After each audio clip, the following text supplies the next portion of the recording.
Richie taking a pause from dancing on the ceiling to just dance on the floor all night long.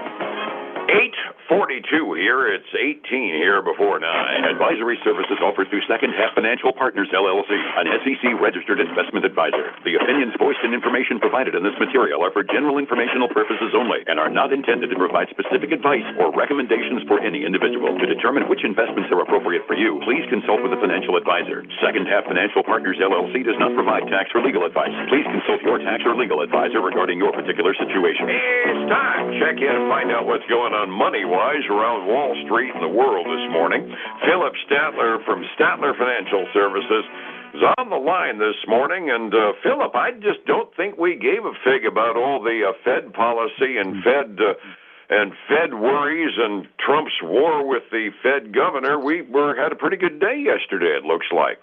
We did, Dave. It was with all the news out there and really no earnings report much yesterday.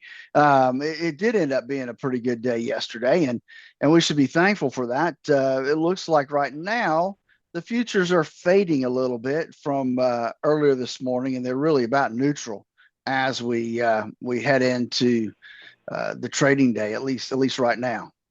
Well, it wouldn't be uncommon to have a green day followed by a neutral day. I prefer those to red days. My computer monitor's going away here for a second as I try to fix it. It's not back yet. So here's where we are, Dave. So here's where we ended up yesterday.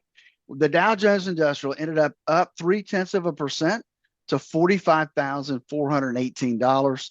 The S&P 500 was up 0.4 or $26 and closed at $6,466. And the NASDAQ was up a little over 0.4% to 21,544. Big winner yesterday was the Russell 2000, up a little over 0.8%. That was almost a little over $19 to $2,358. So a pretty good day across the board. Absolutely, and thank you for riffing, because it gave me a chance to walk to the other end of the studio and unplug the monitor, and plug it back in. I'm back again. You have your internet challenges, I do too sometimes. The big news is floating on, and we're holding on our hands, sitting on whatever we need to sit on, because the major national holiday of the reporting season comes out after the close today. NVIDIA, the company nobody ever heard of 5 years ago, is now the biggest market cap company in the nation, and they're supposed to absolutely slay their results, everybody promises. I mean, it's even bigger news than Taylor Swift getting engaged. Well, Taylor Swift, she can make some news now. That's for sure. I don't know what kind of a market move it is, other than the fact that jewelry stores ought to be happy because she had a 9-carat ring worth $1 million on her fingers. So at the very least, the jewelry business ought to be happy. Everybody's going to want to buy one just like hers, don't you know? Just like hers, that's right. Yeah. That's it. Other than that, yeah, we're waiting on NVIDIA. That's going to be the big market move for the day, and it's going to come after the market closes. But we got to make mention, because we were chattering about that before we went on the air. I still think it was a scam, just looking for free publicity, but Cracker Barrel has caved, and they're going to go back to the old guy with the barrel on their logo again. The world is a safe place to eat comfort food again. Are you happy or what? Well, it just shows that maybe voices are heard occasionally, and it could have been a ploy, like you said. But more and more companies they try to they think they need to modernize things, and that's not what drives business. A matter of fact, as in this case, it can actually repel business sometimes. I was going to say, right in the middle of the atmosphere in the country right now with the Buy American, Don't Get Woke culture element that we've got here. But the dumbest thing I can think a marketing department deciding to do is try to neutralize a kitschy all-American logo like that. I mean, maybe it is a good idea, just not the timing at this point in time. And the world had a hissy fit, and like I was saying, I still think it was a ploy to get a whole bunch of brain-dead disc jockeys like me to talk about it for a week or so. You can't buy that kind of exposure. This is true. Hey, but we had a couple other things that came out yesterday after you and I got off the air. We had the consumer confidence number come out. It was a little less than last month, but better than expected. So that could have helped the markets a little bit. And then the S&P Case-Shiller Home Price Index um, came down from 2.8 in May to 2.1% increase in the month of June. So they're a couple months back in trying to get their numbers put together, but and that was less than it was expected as well. That's intriguing. Yeah, the consumer confidence number might explain the little hiccup that I saw about 10 yesterday morning.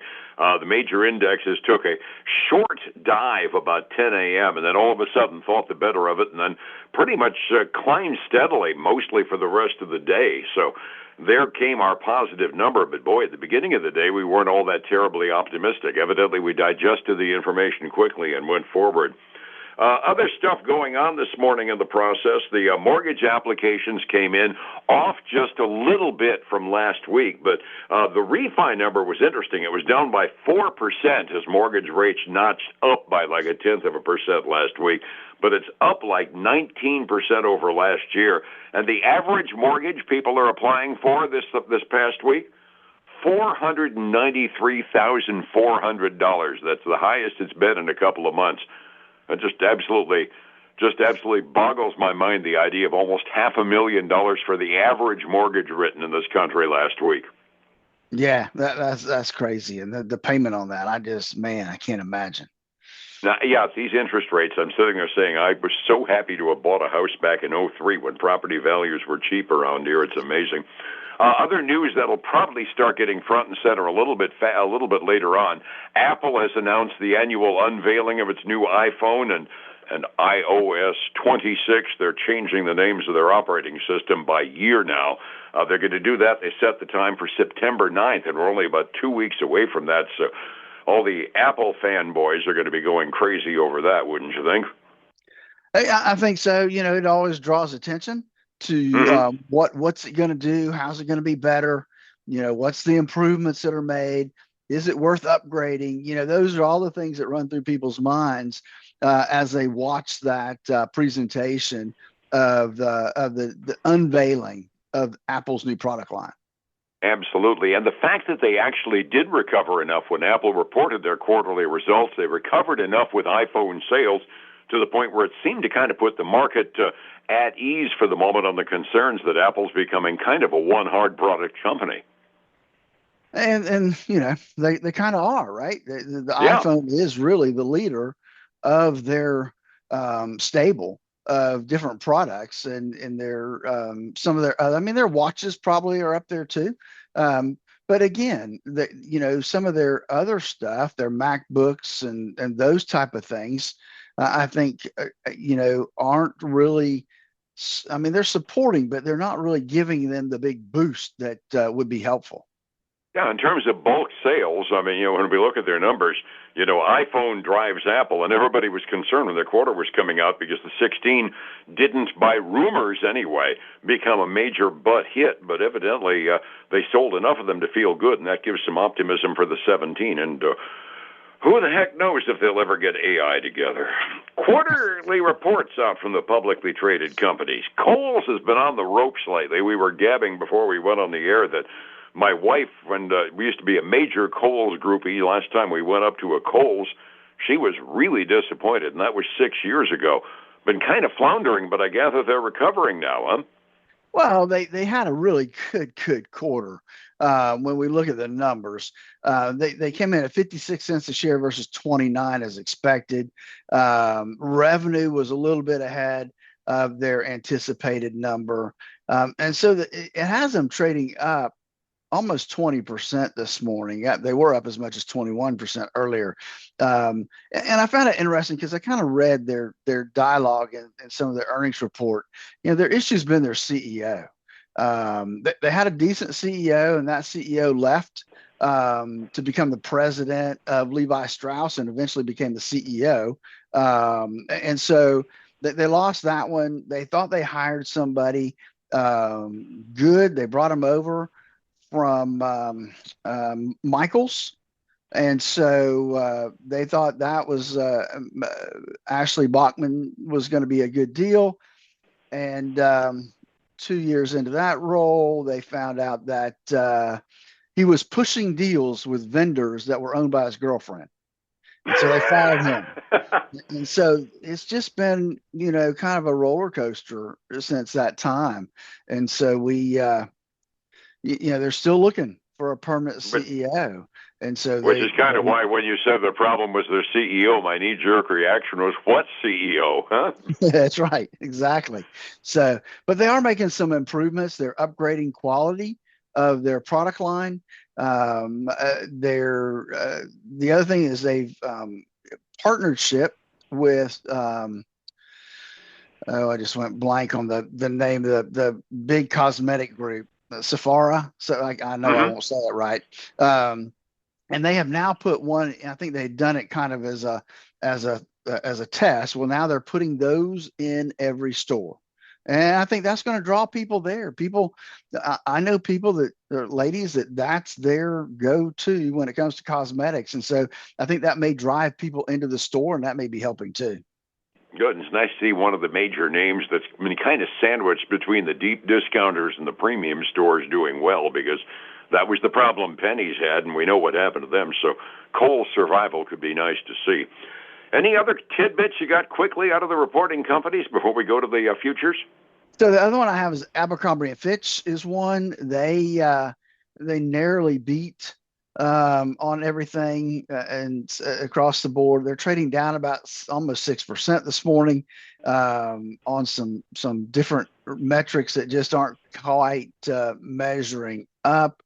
And I would leave you with this one because it's one of the ones I pay attention to out there is Box.com. It's one of the cloud-based systems, and they beat by 2 cents a share, came in at 33 cents.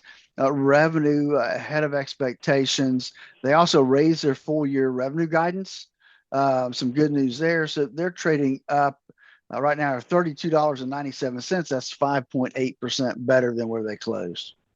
Cool. Like seeing good news on any issue that reports. Resetting the table, it was generally green ink yesterday on the major indexes, 45 minutes before we go this morning. How are we looking? Dave, everything's become a tinge of red. And I mean a slight tinge, but I'd call it maybe pink even. The Dow Jones Industrial 30 is negative $2.60. I mean, that's where we're at right now. The S&P 500, $1 down. The NASDAQ 100 down 13. Russell 2000 down 6. So everything's down, but just barely at this point. On the other side of the coin, we got silver down 0.7. And then gold is down almost 0.1%. The only thing ticking up right now is crude oil. It's up on almost 0.5% this morning to $63.52 a barrel, which is a little less than yesterday morning.